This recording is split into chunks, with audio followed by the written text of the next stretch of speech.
Bonjour à tous, bienvenue sur ce webinaire Keonis, ayant pour objectif ici de vous présenter comment optimiser le développement des batteries. Ce webinaire fait suite à la première partie ayant eu lieu au mois de mai.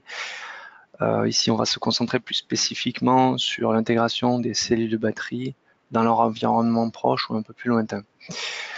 Je suis Alexandre Bell, consultant en simulation, système engineering et PLM au sein d'équipe solutions de Dassault Systèmes. De Keonis, pardon. 2 webinaires par mois, notre rendez-vous.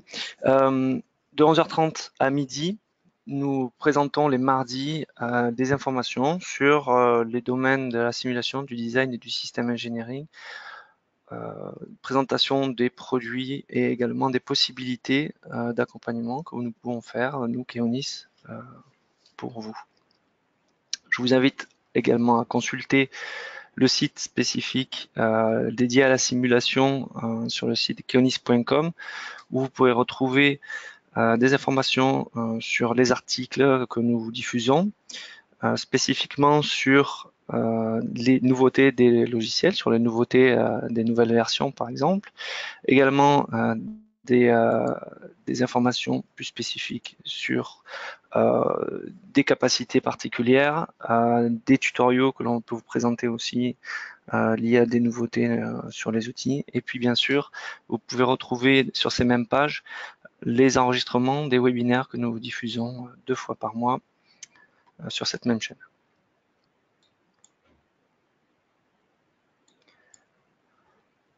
Voici l'agenda de ce webinaire. Un overview de l'électrification pour avoir en fait des informations plus détaillées sur ce que l'on va vous présenter ici. Ça serait intéressant pour vous d'aller revisionner le premier webinaire sur les batteries. Je vais juste vous présenter 2 slides afin de rebalayer un petit peu le contexte dans lequel s'inscrit ce webinaire. Et puis, on présentera l'ingénierie autour des batteries spécifiquement pour les modules, pour les packs et l'intégration dans le véhicule. Enfin, je présenterai l'ensemble des solutions Dassault Systèmes permettant de répondre à ces besoins-là.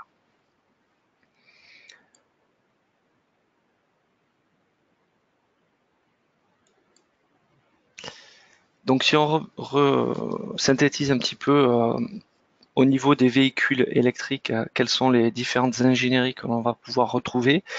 Dans un premier temps, la fourniture de puissance électrique, donc le battery engineering qui va permettre de vérifier un petit peu, de qualifier les matériaux et le design des batteries. L'intégration du système engineering dans le design aussi des batteries et donc dans le battery engineering finalement, donc à une échelle un peu en préliminaire du design des batteries. Le design en lui-même des cellules des batteries, donc la fourniture de puissance, l'intégration dans des modules puis dans des packs, donc pouvant regrouper plusieurs cellules de batterie, et puis l'intégration du système, donc des modules et des packs dans le véhicule complet. On va retrouver aussi d'autres ingénieries qui font l'objet d'autres webinaires, en tout cas qui ne seront pas présentés aujourd'hui. Donc tout ce qui concerne la transmission de puissance électrique aux roues, donc permettant la mobilité des véhicules, la transmission aussi de puissance à tout l'ensemble de l'électronique dans le véhicule, et puis l'intégration de ces différents systèmes dans le véhicule complet. Quelques exemples de simulations ici réalisées avec les outils Dassault Systèmes. Au niveau du système des batteries, nous pouvons vérifier par exemple sur le refroidissement des packs, également sur le comportement au niveau moléculaire des cellules de batterie, donc c'est ce qui avait fait l'objet du précédent webinaire sur les batteries. Le comportement mécanique de l'impact sur des modules ou des packs, on pourra détailler cela ici dans ce webinaire. Et puis au niveau de la transmission de puissance vers les roues, donc tout ce qui est les engrenages et les moteurs électriques avec le rayonnement des puissances, que ce soit acoustique ou électronique, électromagnétique, pouvant être simulés avec ces outils-là. L'électronique de puissance et puis l'intégration dans le véhicule avec le rendu réaliste également. Toutes ces simulations ayant été réalisées par des outils Dassault Systèmes.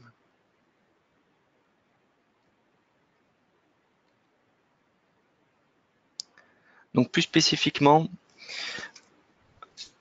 si on regarde ce qui peut se passer au niveau des besoins en termes d'ingénierie pour le développement des batteries, nous avons dans un premier temps le niveau moléculaire, donc la définition chimique des matériaux permettant aussi de quantifier le potentiel de fourniture de puissance sur ces batteries. Donc ça c'est au niveau moléculaire.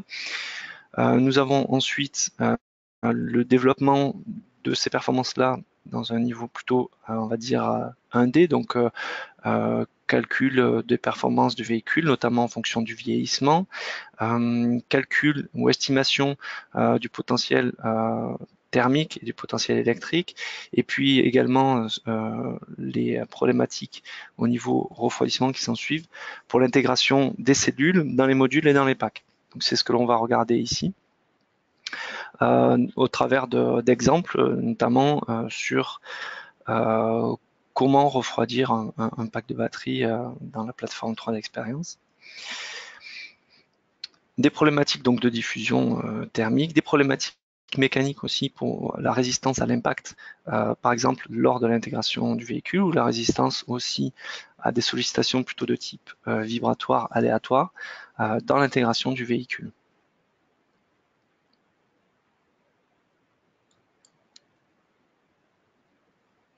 Plusieurs problématiques surviennent alors. Celles que l'on a détaillées dans le précédent webinaire au niveau de la cellule de la batterie, donc au niveau de la caractérisation du matériau, au niveau du couplage thermique électrique par exemple, les différences de fonctionnement en fonction de l'état de charge de la batterie, les différences de fonctionnement aussi en fonction du vieillissement de la batterie, et puis l'estimation de l'analyse des courts-circuits due à la déformation de ces mêmes batteries, la génération de chaleur due à la décharge par exemple, et puis des problématiques aussi d'assemblage, de pliage notamment de la batterie. Donc ça, ce sont les problématiques au niveau de la cellule. Ce que l'on va pouvoir voir ici, ce sera plutôt les problématiques au niveau de l'intégration de ces cellules dans des modules de batterie, donc avec des considérations, on peut dire, d'aménagement du module, d'optimisation aussi de positionnement de ces cellules au sein du module batterie, le transfert thermique et donc le refroidissement nécessaire de ces modules de batterie via de l'air ou éventuellement via du liquide, des problématiques mécaniques liées à de l'impact avec les risques qu'il peut y avoir au niveau chimique, au niveau détérioration de la structure et donc défaut de fonctionnement de la structure. Des problématiques au niveau aussi des vibrations engendrées par le roulage du véhicule, donc vibrations plutôt de type aléatoire. On retrouvera ces mêmes problématiques au niveau du pack de batterie, donc l'assemblage du module de batterie dans un environnement un peu plus détaillé. Des analyses de concept aussi pour l'intégration dans le véhicule et puis la vérification des résistances de ces mêmes packs de batterie dans le véhicule complet afin de répondre aux normes visant les véhicules roulants, notamment aux normes liées au crash test.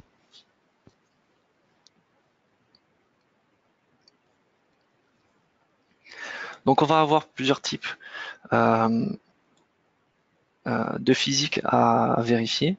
Les premières physiques, donc ça va être tout ce qui va être le comportement électromécanique de la structure, la vérification ou en tout cas la gestion du comportement thermique lié à l'électrique, lié à la diffusion de puissance.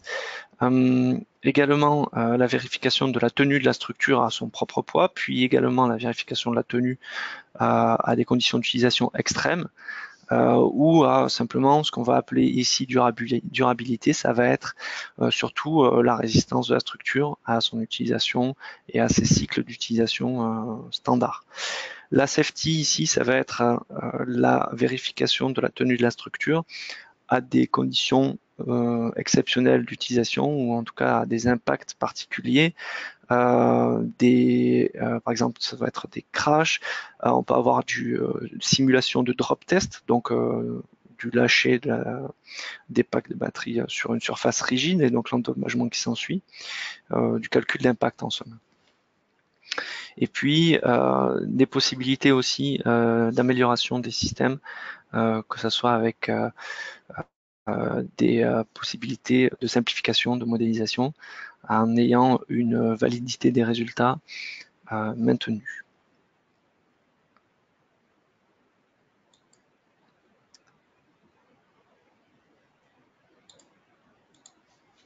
Plusieurs bénéfices à l'utilisation des outils d'Assosystem pour la définition notamment des modules ou des packs de batterie. Ici, on va pouvoir déterminer dans un premier temps, par exemple, le comportement dynamique des structures, donc comment elles vont se comporter face à des sollicitations de type vibratoire, donc aléatoire ou maintenu. L'intégration aussi de calcul, de vérification de tenue de ces mêmes structures, donc avec le même modèle, nous sommes en continuité digitale ici, à des sollicitations plutôt de type exceptionnel, donc crash test, comme on disait tout à l'heure. Également améliorer l'intégration de ces batteries et de ces packs de batteries dans un environnement plus ou moins proche, donc que ce soit environnement type pack module ou environnement directement dans le véhicule, avec les contraintes d'aménagement et de réduction de dimensions pour l'intégration dans un véhicule terrestre et améliorer aussi les connexions avec les autres systèmes du véhicule, en incluant bien sûr des comportements linéaires ou non linéaires, comme du dommage ou comme du contact, par exemple. Et puis des possibilités d'automodélisation, donc par exemple au niveau de la modélisation élément fini, donc du maillage, permettant de faciliter l'intégration et la réalisation de ces modèles éléments finis ou de ces modèles CAO dans un environnement contenant de gros assemblages. Donc la définition de rôle et de règles pour l'assemblage de ces structures dans un environnement proche.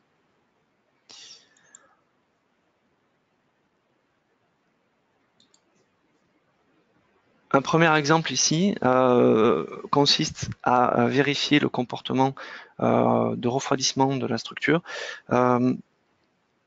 Donc c'est un pack de batterie où ici on va dans un premier temps créer deux paramètres permettant la disposition dans l'espace, dans le plan des cellules de batterie, et puis créer un scénario d'analyse pour la définition de la quantité de fluide passant au travers de ces batteries pour le refroidissement, et puis vérifier à la suite de l'analyse comment se comportent les flux transitant à travers la structure pour le refroidissement, donc comment ça se comporte en termes de vitesse et en termes de température, et on peut imaginer derrière faire une analyse paramétrique permettant d'optimiser justement ce refroidissement.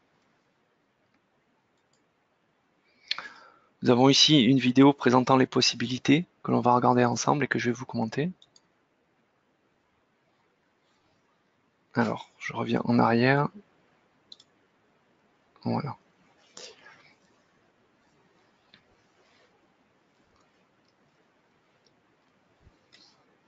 Donc nous allons regarder comment on va pouvoir utiliser la modélisation paramétrique d'un modèle pour améliorer son comportement. Donc ici on va définir un flux en entrée et un flux en sortie. Donc en entrée en ayant une vitesse du flux et puis en sortie en définissant une pression, une capacité thermique donc de fourniture de puissance thermique de la part des cellules internes.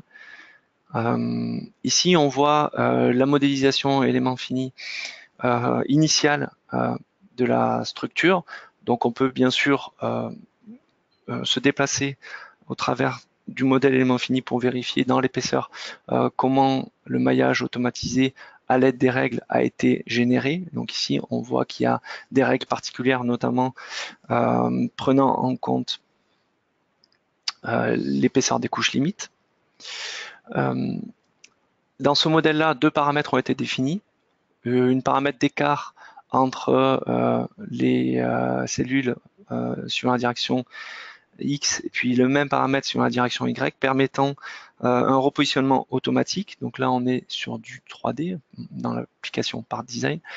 Donc un repositionnement automatique des cellules dans l'espace. Et puis on voit que le modèle élément fini est updaté de manière automatisée grâce à la définition des règles permettant la remodélisation automatique. Donc on voit ici que le maillage élément fini a été réagencé pour suivre le déplacement des modèles CAO que l'on vient de refaire. Donc une mise à jour très rapide du modèle CAO grâce à la paramétrisation du modèle 3D. Et puis on va pouvoir repositionner rapidement dans l'autre sens ces cellules. Et puis on va pouvoir également adapter ce positionnement dans l'espace pour une meilleure parcours finalement du fluide, ce que l'on va pouvoir vérifier au niveau de l'analyse qui arrive juste après.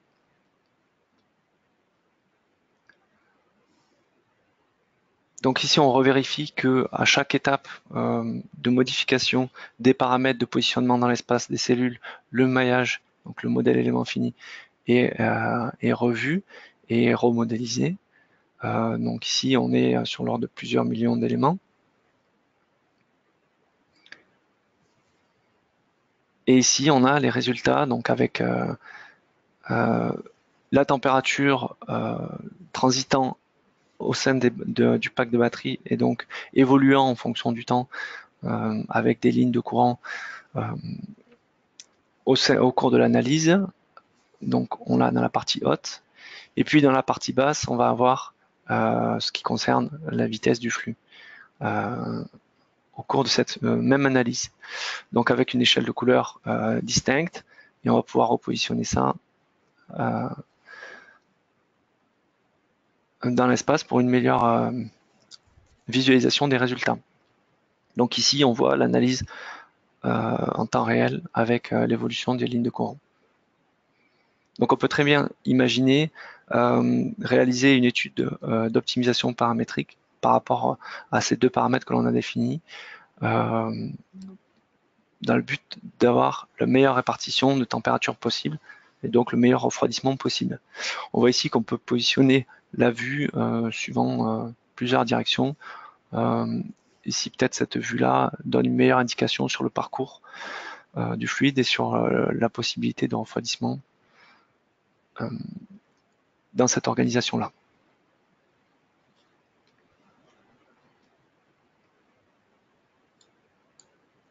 Un autre exemple ici consiste à vérifier la possibilité au niveau de l'intégration des packs, donc des cellules dans les packs, d'optimiser le comportement dynamique de la structure, donc en optimisant par exemple les bossages sur la structure, donc bid optimisation. Dans le but, on peut imaginer d'augmenter les fréquences propres et donc d'améliorer la réaction de la structure, donc de son comportement, face à des sollicitations de type vibratoire, donc par exemple aléatoire, ou face à des sollicitations de type impact, donc prenant en compte finalement la propagation de vibrations via une propagation d'onde de la structure.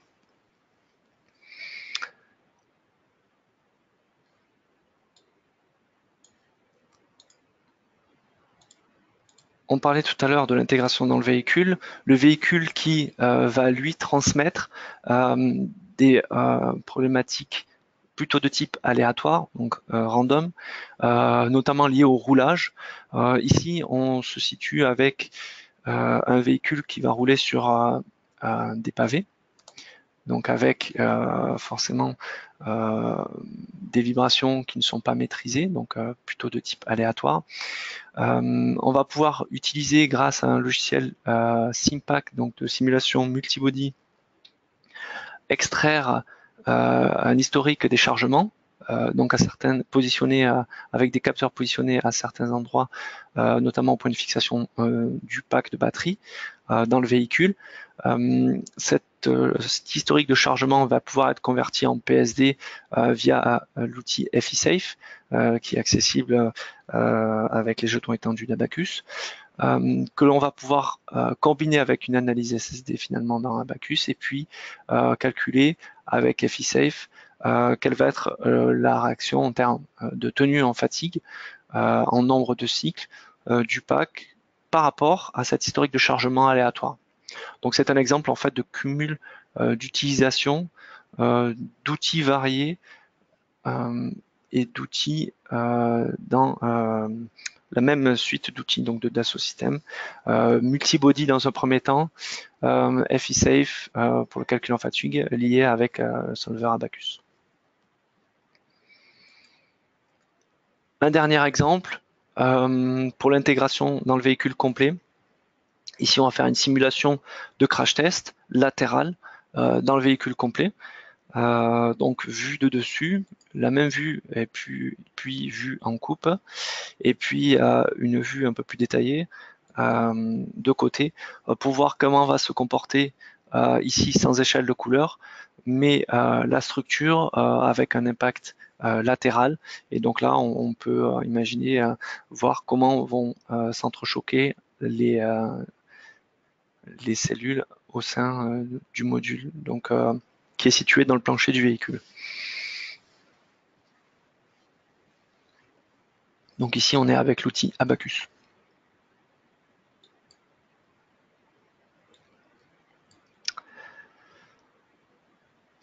Je vous présente un overview donc, du portfolio simulation des outils Dassault Systèmes. Donc on a parlé d'Abacus pour la simulation multiphysique avec un solver élément fini, avec lequel on va pouvoir faire donc, du calcul explicite et implicite, et également de la co-simulation avec d'autres outils comme Dimola ou comme SimPack par exemple. Dimola étant la simulation multiphysique au niveau 0D, 1D, une représentation réaliste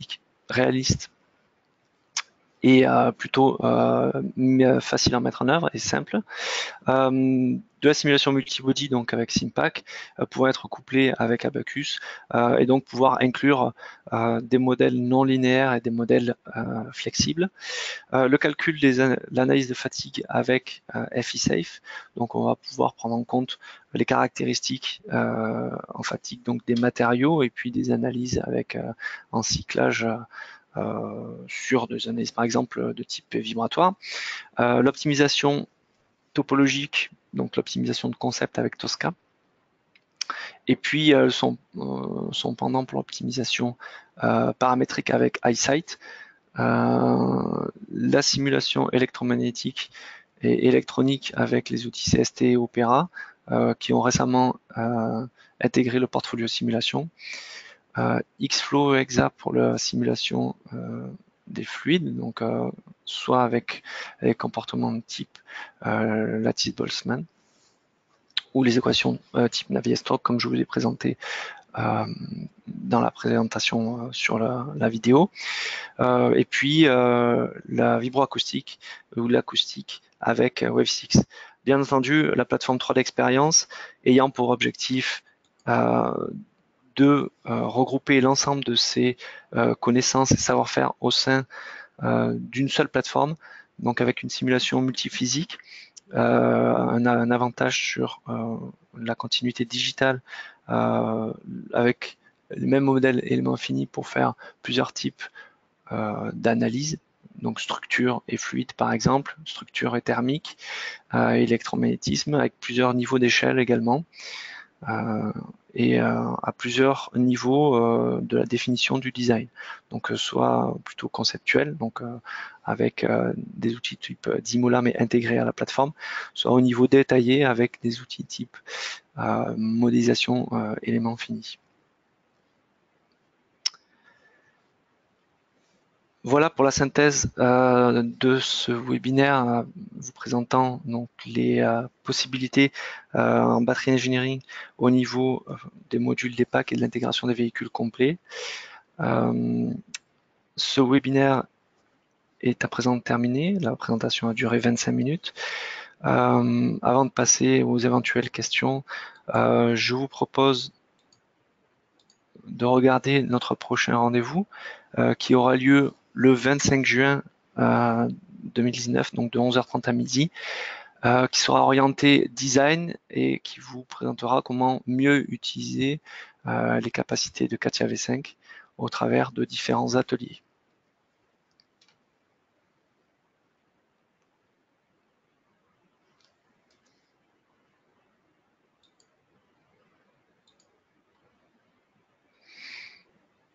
Donc je vois qu'une question est arrivée, je vais la lire.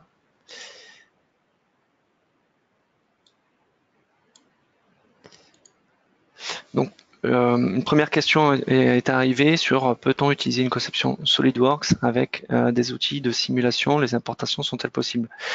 Alors oui, effectivement, ici je ne l'ai pas présenté. SolidWorks peut être intégré, donc on peut importer une modélisation SolidWorks au sein de la plateforme. Il existe la possibilité de combiner même des modèles CAO avec du CATIA natif, de la CAO 3D Experience et puis de la CAO type SolidWorks. Donc c'est bien entendu intégrable à la plateforme. C'est effectivement un sujet intéressant qui pourrait faire l'objet d'un prochain webinaire.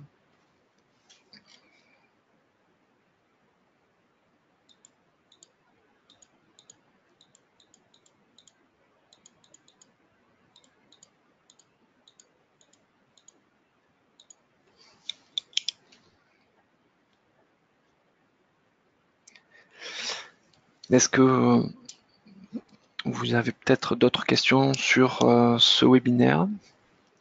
Je reste à l'écoute.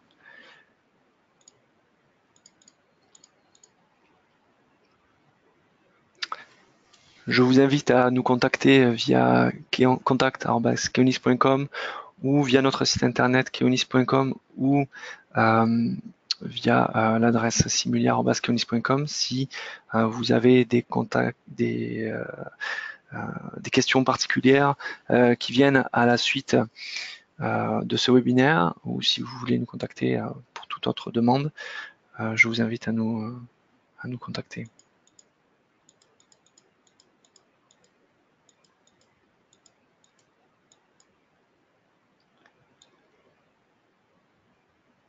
Très bien, la demi-heure est à présent terminée.